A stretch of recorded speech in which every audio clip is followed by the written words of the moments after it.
So it's World Mental Health Day today, and I've got varying opinions about whether we should actually have a day that is focusing purely on mental health.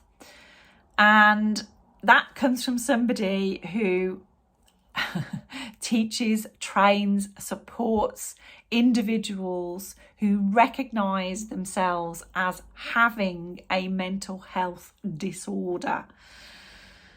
This, unfortunately, is part of the problem, and this is what I'm going to sort of talk about today. So I think the theme of World Mental Health Day today is that every human being has a fundamental right to have good mental health. That's not the exact tag. I think I've got it written down. What is it?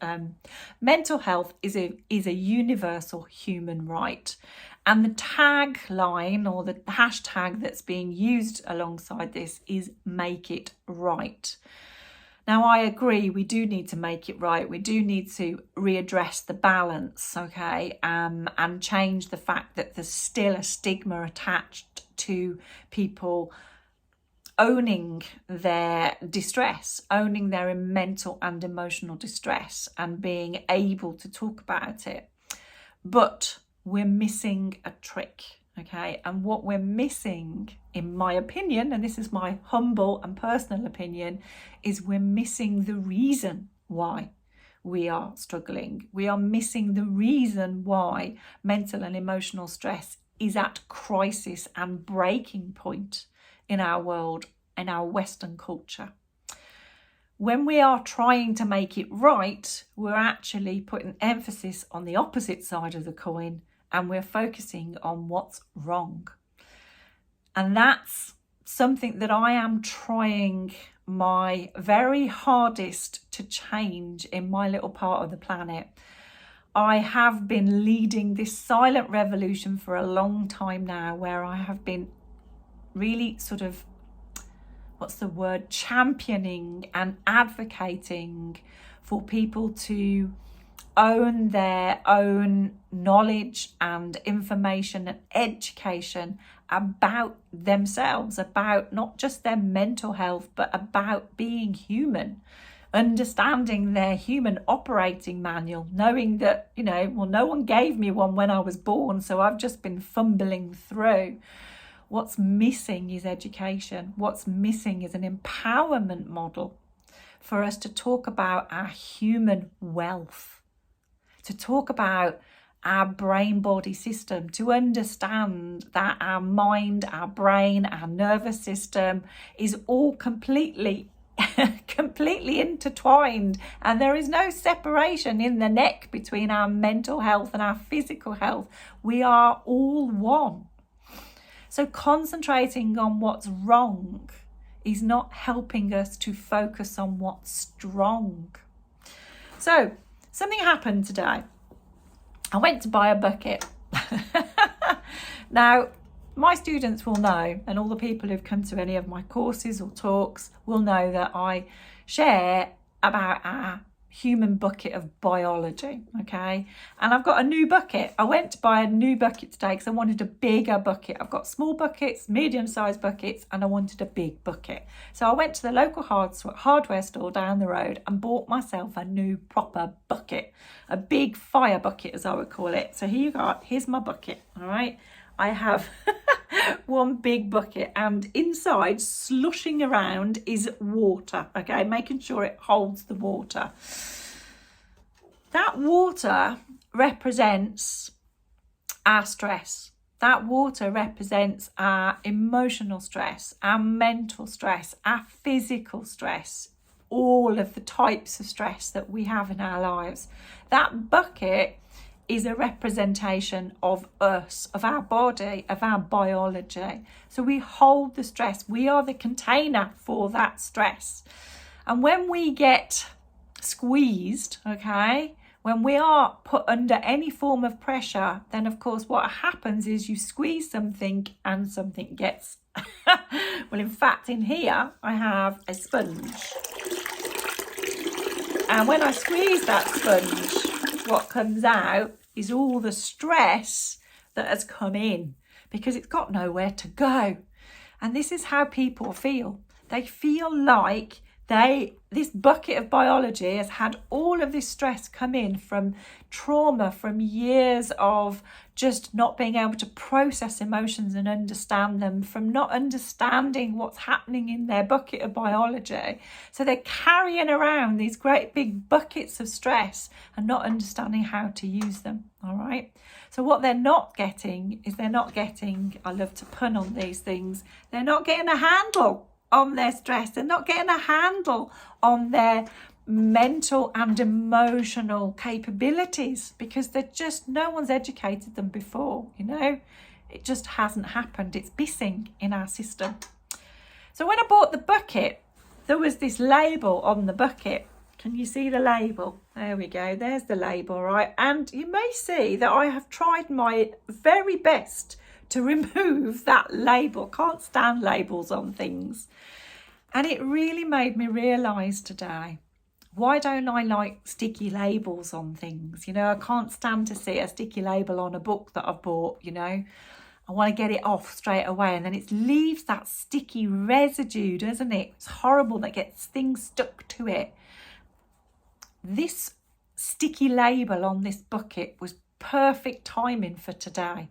Because how many times have we been labelled with a disorder, with a medical diagnosis, that because we're struggling, because we're stuck, because we're not being able to contain our emotions, because they're seeping out of us, literally, we have got leaky bucket syndrome.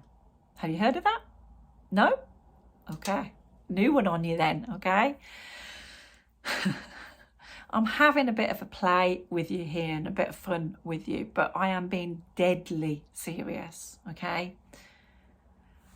Labelling somebody with an anxiety disorder keeps them stuck. Labelling somebody with depression keeps them stuck. Labelling somebody with 10 million other forms of labels and diagnosis, okay, keeps them stuck.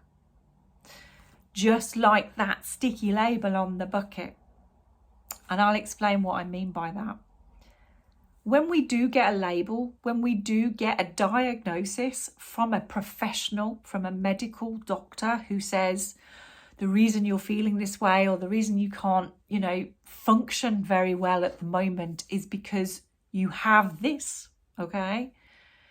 There's such a relief in hearing that it's not just me then, I'm not strange and I'm not weird, there is something wrong with me.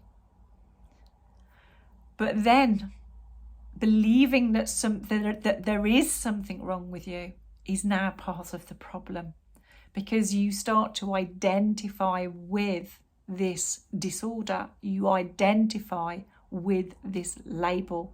My students will tell you I use this terminology, you start to live to the label. I can't do this because I have this. I can't go there because I have this. And it makes it easier for your brain-body system to avoid life, to distract, to numb, to make your life and your world smaller and smaller and smaller and smaller. So anxiety is not a label that we should have. What we should be getting is an education and an understanding of why our body gets anxious, why our body puts us into a state that feels uncomfortable, that feels overwhelming, that feels painful, okay? That feels panicky. All of those sensations that are happening in our biology are happening for a very, very good reason. And they're happening because we've got a really strong and healthy system that is protecting you. For some reason, it's picking up some data that's telling you you don't feel safe. Body's not safe right now, so I need to protect the body by putting you into an alarm mode and making your systems work in overdrive to protect you from this potential threat. So there is no such thing in my world as an anxiety disorder, because that is labeling somebody into a place where they won't ever get that label off. It will be stuck to them, okay? And no matter how many attempts, I'm going to put the bucket down, no matter how many attempts to avoid, to busy ourselves, to battle, to avoid, to numb, to distract our way through life, because we've now got this disorder, what happens is things just get worse and worse and worse and worse. What we're doing is we're band-aiding our way through life. We're covering up all those stress cracks, and those stress cracks, it works for a little while. We get some relief. Of course, we feel relief when someone gives us a diagnosis. It's not just me. I thought there was something majorly wrong with me, but actually now I've been told that there is. I've got this thing called anxiety. I've got this thing called depression. So the relief that I feel in the moment or in the weeks that pass after that, that's a great thing to feel, that I'm not the only one. But then you start to live to that label, and you start to identify yourself as having this thing that stops you from doing things in life and stops you from actually participating in your life. So you start then band-aiding, you start doing things to avoid, you start doing things to distract you, you start doing things to numb yourself out and busy your way through your day. You're not living, you're not experiencing the fullness of life. You're just managing, you're coping, and you're dealing with life. What if it wasn't that way? What if we could identify that these things don't work? Because eventually the pressure will just keep building, and this just won't hold that water back, will it? It won't hold the cracks, and your bucket will just gush or seep out every day.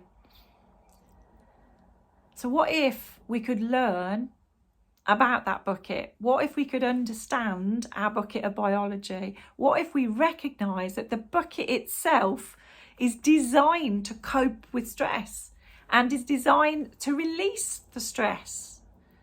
What if those band-aids, those plasters that we've been plastering over all those cracks, what if those are part of the problem now? What if they are stopping our own biology from working?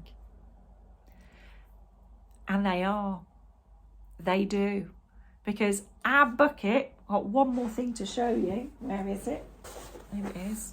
Our bucket is very well equipped. It's got taps, okay? So it lets the stress in, it deals with it, it manages your body, it puts your body into an alarm state if it needs to be, and then when the danger has passed, it will turn on the taps and out will come the stress, okay? But what we do is we think with these clever thinking, analysing minds, okay, that we can just ignore it. We can just band-aid, we can plaster over the cracks, we can distract ourselves, avoid life, we can do all of those things and we'll be okay. So by doing that, we're jamming up the plumbing. The plumbing is just getting completely blocked. All we need to do is understand our bucket of biology. All we need to do is understand how we can grease and oil all those cogs, get the plumbing working, get those taps working, and recognise those behaviours that we have got going on that are actually stopping our own biology from working. So, what do you think? Do you think that's a good idea? To learn about your bucket of biology, to understand that these diagnoses and these labels are keeping us stuck and sticky for a very long time. So that's what happened for me today. I bought a bucket and that bucket's got a label that's stuck to it, and that label will be stuck to it for quite a long time.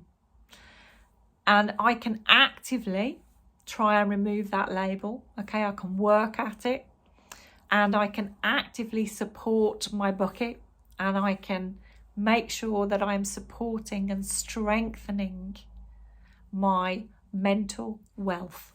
Not my mental health, but my mental wealth. My mental, my physical, my emotional, and my spiritual wealth. My net worth. I am worthy. And I just need to recognize this, and I need to work with this, and I need to support myself in this. And it's time to stop plastering over the cracks. It's time to stop avoiding and just running away from life. And it's time to start learning about our bucket of biology and what we can do to strengthen and nurture and support our health in all ways.